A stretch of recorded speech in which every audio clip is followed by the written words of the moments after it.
c'est un bémol que l'on se retrouve dans des unités de police et de gendarmerie à dire aux femmes victimes de violences conjugales, qu'on se retrouve à leur demander ce qu'elles ont fait au préalable ou de se mettre à justifier les violences dont elles sont victimes. On devrait les écouter et on devrait mettre la machine judiciaire en marche. Et c'est d'autant plus déplorable parce que, je le dis, au Cameroun, il n'y a pas un problème institutionnel et juridique sur la protection contre les violences faites aux femmes. Parce que l'arsenal juridique est là, l'arsenal institutionnel est là. Si vous allez dans certaines unités de police, vous allez voir qu'il y a un secteur qui s'occupe spécialement des affaires sociales. Alors, normalement, quand une femme arrive dans une unité de police et qu'elle est victime de violences conjugales, elle doit se faire accompagner par les personnes compétentes. Les personnes compétentes sont d'abord les officiers de police judiciaire et ensuite ces personnes qui sont en charge des questions sociales. La femme une femme qui est victime de violences conjugales qui se présente dans une unité de police ou de gendarmerie doit être au préalable protégée et non renvoyée chez elle sans aucune protection. Et celui qui se rend coupable de violences conjugales sur sa femme, vu qu'il s'agit de féminicide ici, doit être présenté devant le procureur de la République pour qu'une procédure judiciaire s'ouvre contre ces derniers et qu'un jugement soit rendu. Gravité des faits, un acte de violence domestique prémédité, le verdict rendu le 1er avril dernier a suscité l'indignation. Une peine de 5 ans de prison avec sursis, une amende de 52 000 francs CFA et une libération anticipée après 16 mois de détention provisoire. Ce jugement, perçu comme une insulte à la mémoire de la victime et à la lutte contre les violences faites aux femmes, a déclenché une pétition exigeant la révocation de la magistrate Medo Danilor et une réforme profonde du système judiciaire. Comment expliquer la clémence judiciaire persistante envers les auteurs de violences conjugales? Faut-il y voir des lacunes légales, une culture patriarcale infiltrant les institutions ou une méconnaissance des enjeux de genre par les acteurs judiciaires? Quelle stratégie mettre en œuvre pour lutter efficacement contre les violences faites aux femmes?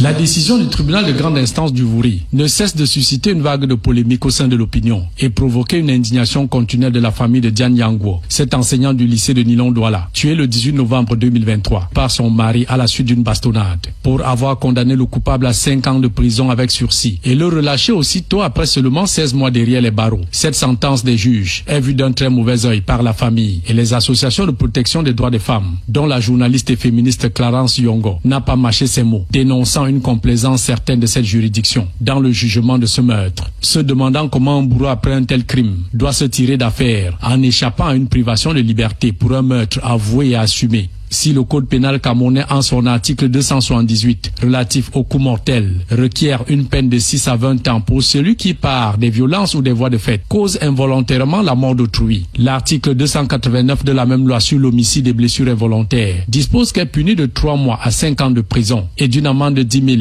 à 500 000 francs CFA ou l'une de ces peines seulement celui qui par maladresse, négligence, imprudence ou inobservance des règlements cause la mort ou des blessures, maladie ou incapacité de travail tel que prévu aux articles 277 et 280 du dit code pénal.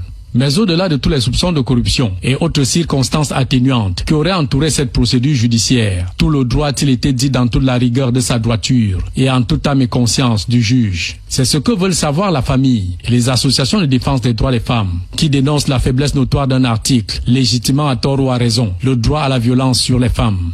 Pour elle, cette disposition du code pénal est très mauvaise. Le législateur camerounais doit la changer et ainsi éviter que les hommes tuent les femmes et se voient libérés au bout de 16 mois de prison et jouir des plaisirs d'une vie dont ils se sont donné la latitude d'en priver leurs compagnes. En attendant que les juristes et tous les experts du droit expliquent clairement de fond en comble les contours et les complexités de cette sentence du tribunal de grande instance du Wouri sur le meurtre de Diane Yangwo par son bourreau d'époux. Ces associations réclament justice pour cette enseignante tuée à la fleur de l'âge et laissant derrière elle des orphelins, dont ses 3 enfants d'une part, et d'autre part, ses milliers d'élèves et des collègues inconsolables du lycée de Nilon-Brazzaville à Douala. Et on en parle avec Maître Armel Fameni, avocat au barreau du Cameroun. Bonsoir Maître, merci d'être avec nous. Merci beaucoup. Alors les associations de défense des droits des femmes, la famille de Diane Yango réclame justice après l'assassinat de leurs proches. On rappelle que cette enseignante du lycée bilingue de Nilon, Ndok Passy, a été assassinée en 2023. Elle est passée de vie à trépas après avoir reçu des coups de son mari qui, au regard de la violence de l'acte, a été interpellé, a été traduit en justice, a été jugé finalement et écope d'une peine de 5 ans d'emprisonnement avec sursis, devra payer une amende de 52 000 francs CFA. Pour ces associations, pour ses proches de Diane Yango, ce n'est pas suffisant. La question fondamentale que tout le monde se pose, est-ce que le droit a été dit comme il le fallait dans cette affaire? Alors, merci de me passer la parole. Avant de commencer, j'aimerais souhaiter d'abord mes condoléances à la famille éplorée. J'aimerais aussi rectifier quelques petites choses qui ont été dites par vous. Assassinat, non. Il ne s'agit pas d'un assassinat. Okay. Les faits ont été qualifiés de coup mortel, oui, prévu par les dispositions de l'article 278 du Code pénal. Maintenant, est-ce que le droit a été dit? À mon avis, cette décision, elle est légale. Parce que les 5 ans de prison qui ont été donnés, à la réalité, l'article 278 prévoit pour les coups mortels des peines de prison allant de 6 à 20 ans. Donc, si le juge a cru bon de devoir donner 5 ans à l'accusé, c'est certainement parce qu'elle a dû faire jouer les mécanismes prévus par les dispositions des articles 90, 91 et 93 du Code pénal qui prévoient des circonstances atténuantes. S'agissant du sursis qui est contenu visiblement dans la décision, il faudrait rappeler que le juge a fait usage des dispositions des articles 54 à 55 du Code pénal. Maintenant, est-ce qu'il y a eu condamnation aux amendes? J'en doute. Je n'ai pas l'instrumentum de la décision pour pouvoir mieux apprécier cette situation, mais les dispositions de l'article 278 sont claires. Elles ne prévoient pas d'amende dans le cadre des coups mortels. Donc, je suis assez dubitatif quant à la perspective de penser que le juge aurait ordonné des amendes. J'ai plutôt tendance à penser qu'il s'agit des dépens. Soit avec l'instrumentum de la décision, on pourrait avoir le fin mot. Mais à la lumière de tout ce que j'ai dit, à la lumière de tout ce que j'ai déclaré, on peut aisément comprendre, on peut aisément se dire que le juge a rendu une décision légale. Attention, ça ne veut pas dire que la décision est forcément bonne. Voyez-vous, la justice, c'est aussi une question, c'est une question philosophique avant d'être une question juridique. Est-ce que la justice a été rendue? Je ne saurais me prononcer là-dessus. Mais est-ce que la décision est légale? Je reste péremptoire et je confirme effectivement que la décision est légale en ce sens que tout ce qui a été dit dans la décision, tous les éléments qui ont été mobilisés sont prévus par les textes. Pour certains, il y aurait une mauvaise qualification des faits dès le départ, ce qui aurait conduit à cette décision du tribunal. Vous m'avez corrigé tout à l'heure lorsque j'ai parlé d'assassinat. Dans cette affaire de Diane Yango, pourquoi on ne devrait pas parler d'assassinat? Pourquoi on a évoqué le coup mortel? Pourquoi on parle de coup mortel plutôt que d'assassinat?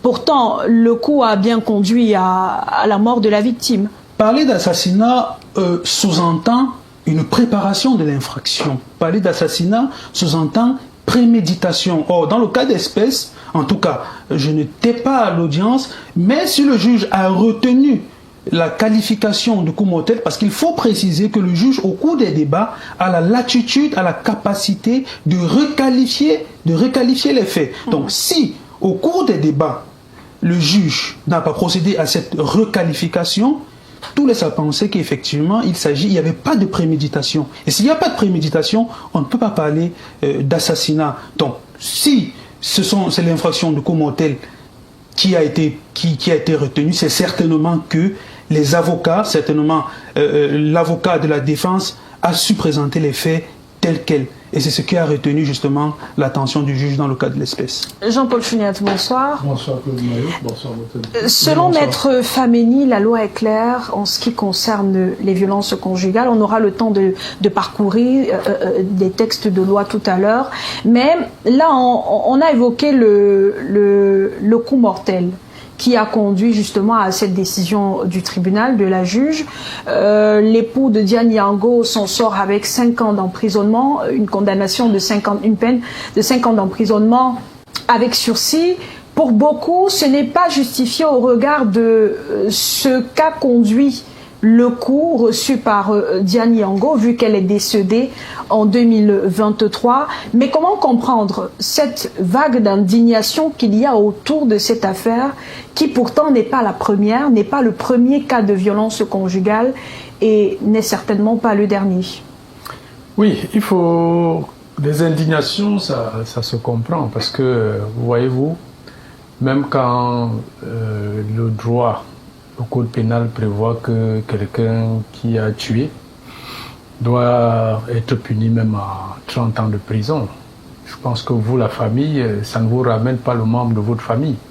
Donc, on peut comprendre l'indignation et surtout les circonstances qui ont entouré ce meurtre. Donc, moi, je ne vais pas beaucoup m'indigner pour les indignations parce que ça relève de l'émotion et c'est normal. Parce que même si c'était votre sœur, je pense que le juge aurait donné même 20 ans, 30 ans. Vous aurez toujours estimé que c'est peu. Vous n'avez qu'à regarder ce qui se passe dans des pays comme les États-Unis où on suit régulièrement des chroniques criminelles. Voyons, il y a des gens qu'on condamne à perpétuité. Il y en a qu'on condamne à mort. Donc, pour revenir à notre cas, il faut dire que quand on regarde les faits sans avoir forcément été dans l'enquête, la femme subissait des violences conjugales. Donc si elle subissait des violences conjugales, on a vu les photos où elle est couchée à l'hôpital avec le visage totalement tuméfié, ce qui montre clairement qu'elle a subi une bastonnade avec des coups extrêmement violents. Mais là, à dire que est-ce que l'homme avait véritablement l'intention de tuer son épouse, je ne pense pas. Même si le coup fatal est arrivé, c'est pour ça qu'on ne qualifie pas d'assassinat. Parce que l'assassinat, c'est que je reste sur moi, je décide que bon, je vais tuer Claude Maillot, je prépare tout et je réunis les éléments. Donc je viens, même si je vous rate, je vais revenir. Or, le meurtre, ça veut dire qu'au cours d'une bagarre, peut-être vous donnez un coup de poing ou une gifle qui était inattendue, l'individu tombe et meurt. Ça, c'est un meurtre, c'est un crime, avec tout ce que ça peut comporter comme circonstances atténuantes. Mais je dis, la décision rendue dans le cas de Diane Yango, l'affaire de Diane Yango, nous ne sommes pas les juges. Vous savez, le droit, j'ai envie de dire, entre le droit qui doit être dit et la réalité de l'affaire, il y a beaucoup de subtilité, beaucoup de contours et beaucoup même de susceptibilité, j'ai envie de dire. Donc du coup, parfois à la place du magistrat qui rend une décision, c'est plus facile pour nous qui ne sommes pas juges. C'est plus facile, mais je peux vous assurer qu'au-delà de toute l'émotion que ça a suscité, jusqu'ici, je continue d'être un peu réservé sur l'appréciation apportée à cette sentence. Parce que, en entrant ici, je suivais comment Maître évoquait le cas de l'article 278. Lui, 278 sur les coups mortels, qui dit clairement que est puni de 6 à 20 ans celui qui porte, je crois, celui qui... porte un coup fatal. Oui, non, celui qui cause la mort, je crois que c'est involontairement. Vous voyez bien, si on dit que vous causez la mort involontairement veut dire que vous n'avez pas préparé que vous allez tuer la personne. Oui. Mais vous allez quand même écoper de 6 à 20 ans. Vous voyez. Maintenant, il y a une autre loi, la loi, l'article 289, qui parle d'homicide involontaire, je crois, homicide involontaire et blessure, quelque chose comme ça. La loi 280, l'article 289 du même code pénal, qui dit que la peine que vous pouvez encourir va de 3 mois à, je crois, à 5 ans. Sauf que les dispositions de l'article 289, la mort surgit dans des circonstances bien précises. L'article 289 vous parle, par exemple, des cas de négligence. Oui, tout à fait, tout à fait. Par exemple, un chauffard qui, par négligence, percute quelqu'un, qui par la suite décède. Donc, ce n'est pas la même chose que les coups mortels prévus à l'article 278. Donc, moi, j'ai écouté beaucoup de personnes qui estiment que au Cameroun, il n'y a pas assez de lois qui encadrent, qui punit les féminicides. Il n'y a pas un problème de loi pour protéger les femmes au Cameroun. Voyez-vous, l'article 278 proprement dit, de mon analyse, de mon point de vue, c'est un article qui a vocation, qui a la propension à protéger les femmes contre les violences conjugales. Donc il n'y a pas fondamentalement un problème de texte qui devrait, je ne sais pas, dissuader les hommes d'exercer des violences sur leur conjoint. Il n'y a pas de cette situation. Moi, je me dis que le combat, il est ailleurs. Il n'est pas peut-être au niveau de la loi, on pourrait peut-être modifier certaines choses sur les critères d'appréciation des circonstances atténuantes. Justement, parfois c'est ce problème d'appréciation-là qui se pose. Quand vous discutez avec des responsables d'associations de défense des droits des femmes, elles vous diront que des femmes qui sont arrivées à leur niveau étaient d'abord passées par des commissariats pour se plaindre des violences qu'elles subissaient dans les foyers, mais même au niveau des commissariats ou des brigades de gendarmerie, on va leur demander quelles sont les preuves. Est-ce qu'elles sont mariées? Est-ce qu'il y a d'abord l'acte de mariage pour qu'on parle de violence conjugale? On leur pose une série de questions comme quoi, vraiment, elles ne sont pas à leur place. Pourtant, elles doivent trouver ce réconfort dans une unité de police ou de gendarmerie. C'est peut-être pour ça que, au niveau de cette loi qui encadre justement les féminicides, on émet quand même des réserves par rapport à cela. Bon. Ce que vous décrivez, c'est une situation que malheureusement nous vivons dans les unités de police ou de gendarmerie. Il peut régner comme une ambiance qui pourrait dissuader les femmes de ne pas se plaindre lorsqu'elles reçoivent des violences de la part de leur mari. On pourrait leur dire que c'est de manière triviale, on pourrait dire que c'est comme ça que le mariage se passe. On pourrait leur faire croire que l'herbe n'est pas verte ailleurs, que ce n'est pas parce qu'un mari est violent 1 ou 2 fois qu'il est forcément un mauvais mari. Parfois, on leur demande même ce qu'elles ont d'abord fait. Ce qui est une mauvaise application de la loi du côté des unités de police ou de gendarmerie. Ce n'est pas là leur mission. La mission dans les unités de police et de gendarmerie, c'est lorsqu'ils sont saisis des faits, ils ont l'obligation de mener une enquête à charge et à décharge. C'est-à-dire, qui a fait quoi? Pourquoi? Dans quelles circonstances? Est-ce que la personne qui vient vers nous se plaint? Qu'est-ce qu'elle a fait? Ils doivent mener une enquête à charge et à décharge. Ils n'ont pas de parti pris.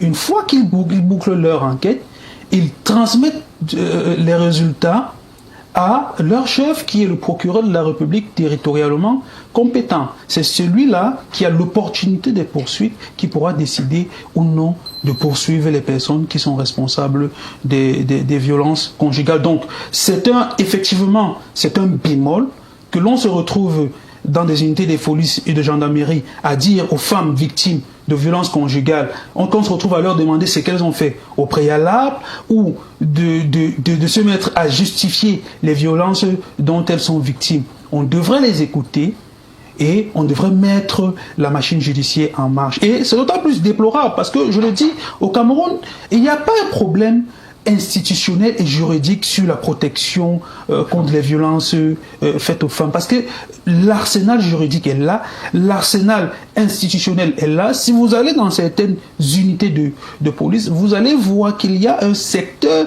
qui s'occupe spécialement des affaires sociales. Alors, normalement, quand une femme arrive dans une unité de police et qu'elle est victime de violences conjugales, elle doit se faire accompagner par les personnes compétentes. Les personnes compétentes sont d'abord les officiers de police judiciaire et ensuite ces personnes qui sont en charge des questions sociales. La femme une femme qui est victime de violences conjugales qui se présente dans une unité de police ou de gendarmerie doit être au préalable protégée et non renvoyée chez elle sans aucune protection. Et celui qui se rend coupable de violence conjugale sur sa femme, comme il s'agit, vu qu'il s'agit de féminicide ici, doit être présenté devant le procureur de la République pour qu'une procédure judiciaire s'ouvre contre ces derniers et qu'un jugement soit rendu. Avant, oui, Jean-Paul Chunette, peut-être un instant, c'est vrai que vous dites, hein, Maître Famini, qu'il y a des dispositions légales qui encadrent justement les féminicides au Cameroun, mais est-ce que dans ces dispositions-là, est-ce qu'on a catégorisé ces dispositions-là? Les cas de féminicide, ça part d'où, de quoi à quoi? Bon, je comprends parfaitement. Bon, les cas de violence, parce que féminicide, on est déjà à la mort, mais les cas de violence conjugale. Je comprends parfaitement votre question, et dans votre question, vous insinuez quelque chose. Vous semblez vouloir dire qu'en réalité, le législateur devrait prévoir un texte spécial destiné justement à régir les violences conjugales. C'est une solution. Ça pourrait être une solution. Ça n'existe pas encore? Non, ça n'existe pas proprement dit.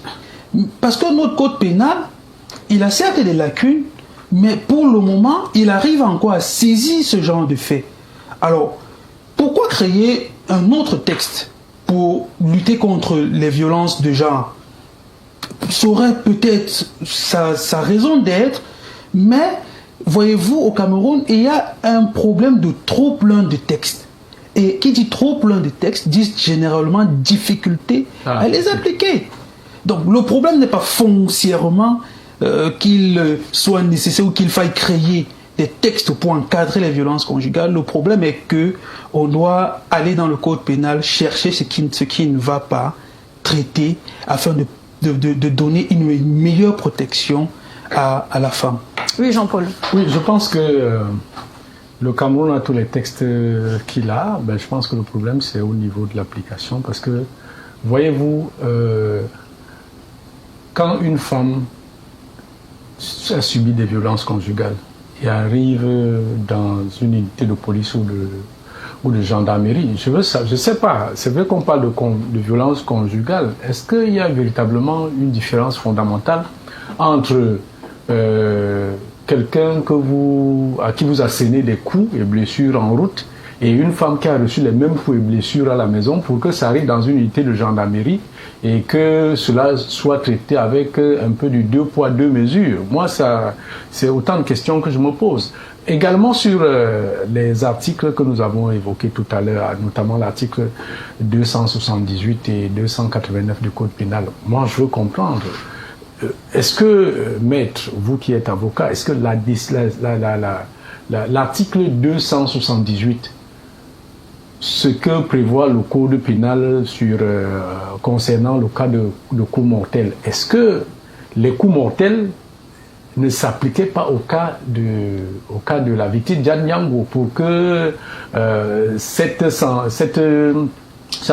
peine, telle que décrite dans l'article 278, ne soit pas appliquée? La peine a été appliquée. Le juge a fait une stricte application de la loi. Simplement, il y a une disposition du Code pénal, je crois que c'est l'article 54 ou 55, qui vous dit que il est possible pour le juge d'accorder des circonstances atténuantes. Et les circonstances atténuantes ont des effets sur la peine. La loi vous dira, par exemple, que pour les personnes qui sont condamnées à perpétuité, la peine, lorsqu'on admet des circonstances atténuantes, la peine peut être ramenée à 5 ans. Pour les autres cas, on peut réduire la peine d'1 an.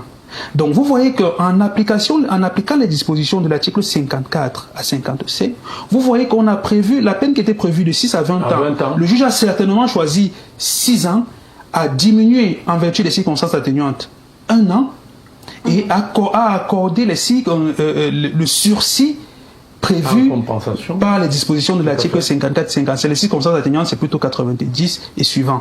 Le sursis, c'est 54, 55 et suivant, si j'ai bonne mémoire. Donc c'est avec ce mécanisme-là, je suppose que l'on se retrouve avec cette condamnation. Donc justement, avec la clarification de maître, cela m'amène quand même à, vous savez, à voir que si le juge a été, j'ai envie de dire, je ne veux pas dire lucide, mais a été juste dans l'appréciation des faits, évoquant évidemment les circonstances atténuantes.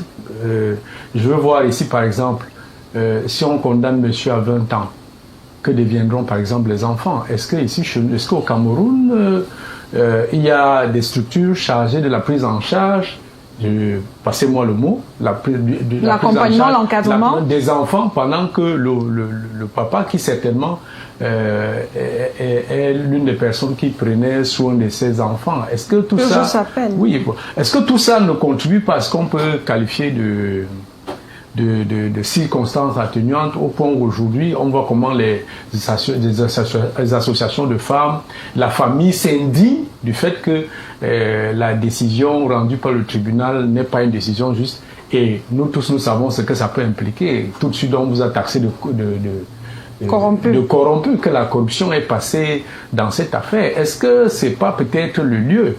Je dis n'importe quoi. Vous savez que chez nous, on communique le monde de la justice communique très peu, alors qu'ailleurs, on voit souvent, après pareille sentence, vous voyez par exemple le procureur de la République faire une déclaration pour expliquer clairement à l'opinion, au public, que voici les éléments qui ont contribué. Mais ici, chez nous, c'est pas le cas, et donc du coup, ça laisse prospérer la rumeur selon laquelle il y a eu corruption, il y a eu des bras longs qui sont intervenus pour influencer le juge et tout. Donc, c'est un peu dommage que cela se passe ainsi, parce qu'il faut aussi le reconnaître, même s'il y a des magistrats qui ne sont pas intègres, il y en a qui sont intègres. Tout à fait. Et donc, si on a... Bon, c'est vrai que j'apprends que celle qui a rendu cette décision, c'est une dame. Donc, vous imaginez bien une femme qui tranche, ou alors qui statue sur une affaire d'une femme comme elle, qui a été victime de violences conjugales, et qu'elle ne se laisse pas exprimer un tout petit peu d'empathie pour cette femme comme elle, qui aussi pourrait subir un jour, on ne sait pas, bon, si la magistrate s'est mariée, elle, un jour aussi, elle pourrait subir une pareille violence conjugale qui peut conduire aussi à la mort. Donc, c'est tout ça qui m'amène un peu à me dire, à prendre avec beaucoup de réserve les commentaires qui sont faits sur cette décision de justice. Parce que je dois vous assurer, quand j'étais au lycée, j'ai vécu une scène, et il y avait à l'époque, une femme était magistrate, et elle agissait comme procureur de la République, ministère public. Mais je peux vous assurer que chaque fois qu'une femme était victime de violence, mais vous avez l'impression que cette femme-là, elle en avait après les hommes. Elle prenait ça comme une affaire personnelle. C'était une affaire personnelle. Donc, je pense qu'on ne peut pas... Je n'ai pas envie de croire que la magistrate qui a rendu la décision, elle n'a pas été sensible à cette douleur d'une femme comme elle qui a perdu la vie. Donc, vous savez, généralement, quand il y a les émotions, les indignations, c'est difficile de contrôler et rester un peu lucide pour dire, même si la sentence qui est rendue ne va jamais ramener le défunt. Surtout qu'il y a cette indignation même au niveau du corps des avocats. Il y a des collègues à vous qui trouvent cette décision injuste, qui ont même signé cette pétition pour la destitution de la magistrate, la pétition qui fait le tour d'ailleurs des médias sociaux. Intéressons-nous un peu à cette pétition-là. Aujourd'hui, le droit a été dit, que ça arrange certains ou pas. La juge a pris sa décision. Est-ce que cette pétition pourrait aller au bout si jamais derrière il y aurait effectivement une preuve de ce que de l'argent serait passé pas derrière? Écoutez, est-ce que la pétition peut aller jusqu'au bout? Je ne saurais vous le dire, mais je peux vous dire que la procédure de destitution d'un juge est assez longue, et c'est une institution spéciale qui a le pouvoir de prendre ce genre de décision. Est-ce que la pétition va aller loin? Je ne peux véritablement pas me prononcer. Mais ce que je peux dire, c'est on ne peut pas faire le reproche au juge qui a rendu cette décision d'avoir été insensible, surtout pour ceux qui n'ont pas assisté au débat. On ne sait pas comment est-ce que l'avocat de la défense a présenté les faits. on ne sait pas les éléments qui ont été présentés au juge. Nous n'étions pas là dans le cadre du secret de la délibération. On ne peut pas exactement savoir les éléments qui ont pu déterminer le juge à prendre une décision ou pas. Et voyez-vous, nous sommes dans un pays de droit. Et dans un pays de droit où le double degré de juridiction existe. Le double degré de juridiction voudrait dire que en instance, c'est-à-dire au premier palier, on estime que ce sont des êtres humains qui rendent des décisions. On estime qu'ils peuvent se tromper. On estime qu'ils peuvent mal interpréter les faits ou mal apprécier les faits. La loi accorde aux personnes qui se sentent lésées de faire appel afin que la décision soit éventuellement revue, afin que si on estime qu'il y a eu des légèretés qui sont produites au niveau en première instance, qu'un appel ces légèretés soit résolu. Donc, moi je me dis, je comprends tout à fait l'indignation, je comprends tout à fait la volonté d'exprimer le désaccord par rapport à la décision qui a été prise, mais l'affaire ne s'arrête pas là. La procédure ne se termine pas là, elle continue. Le ministère public peut aisément faire appel de cette décision et présenter cette fois-ci de manière claire les choses devant le collège de juges plus compétents, plus expérimentés qu'il y a à la cour d'appel. Et c'est eux qui auront cette fois-ci la charge de dire si la décision était bonne ou pas.